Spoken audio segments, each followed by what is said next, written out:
গভীর রাত্রে হযরত ফাতিমা রাদিয়াল্লাহু তাআলা আনহা ইন্তেকাল করলেন।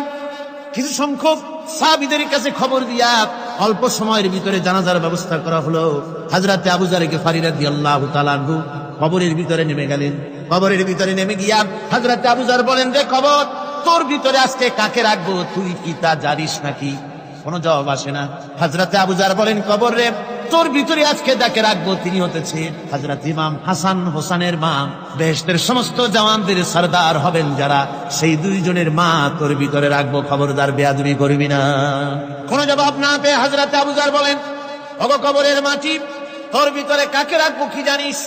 আসাদুল্লাহিল গালিব, দুনিয়ার সমস্ত কাফেরদের বিরুদ্ধে আল্লাহ রাব্বুল আলামিন যাকে বাঘ বানিয়ে পাঠালেন, সেই হযরতে আলী তার স্ত্রী রেখে যাব, খবরদার বেয়াদবি করবি না। কোনো জবাব আসে না। হযরত আবু যর বলেন, কবরের মাটি, তোর ভিতরে যাকে রাখবো তিনি হলেন খাতুনে জান্নাত, বেহেশতের সমস্ত মহিলাদের সরদারিনী হবেন যে ফাতেমা, তারে রেখে যাব, তোর ভিতরে খবরদার কোনো বেয়াদবি করবি না। আবার হযরত আবু যর বলেন, কবরের মাটি, তোর ভিতরে কারে রাখবো কি জানিস?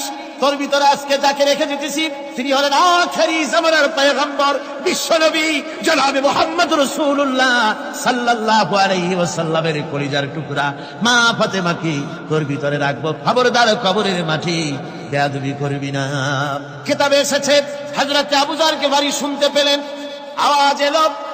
আওয়াজ এলো, কি যেন বলতেছে, রে আবু যর, আমি ফাতেমা কি চিনি না, হাসান হোসেনের মা কি চিনি না, আলীর স্ত্রী চিনি না, রাসূলের মেয়ে মা ফাতেমা কি চিনি না। আমল যদি ভালো হয় আমার ভিতরে, আমল ভালো নিয়ে যে আসবে শান্তিতে থাকবে, আর আমল যদি খারাপ হয় আমার ভিতরে, তার অবস্থা চূড়ান্ত হয়ে যাবে। আমার ভাইরা, আমার বন্ধুগণ, আমলের উপরে ভিত্তি করে কিয়ামতের দিন নাজাত হবে। আমল যদি খারাপ হয়ে যায়, কিয়ামতের দিন কেউ তাকে বাঁচাতে পারবে না।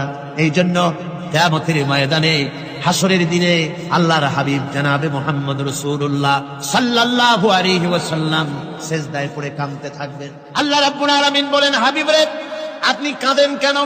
আজকে তো আপনার কাঁদার দিন না, আমি আপনাকে মাকামে মাহমুদ দান করেছি, আমি আপনাকে কাউসার দান করেছি, আপনার আজকে সম্মানের দিন, মর্যাদার দিন, কাঁদেন কেন? আল্লাহর হাবিব বলবেন, রব্বুল আলামিন, মাকামে মাহমুদ পেয়েছি, কাউসার পেয়েছি, কান্দি এই জন্য আমি দেখতে পাচ্ছি আবার সামনে দিয়া ফেরেশতারা আমার উম্মতগুলি জাহান্নামের দিকে নিয়ে যায়।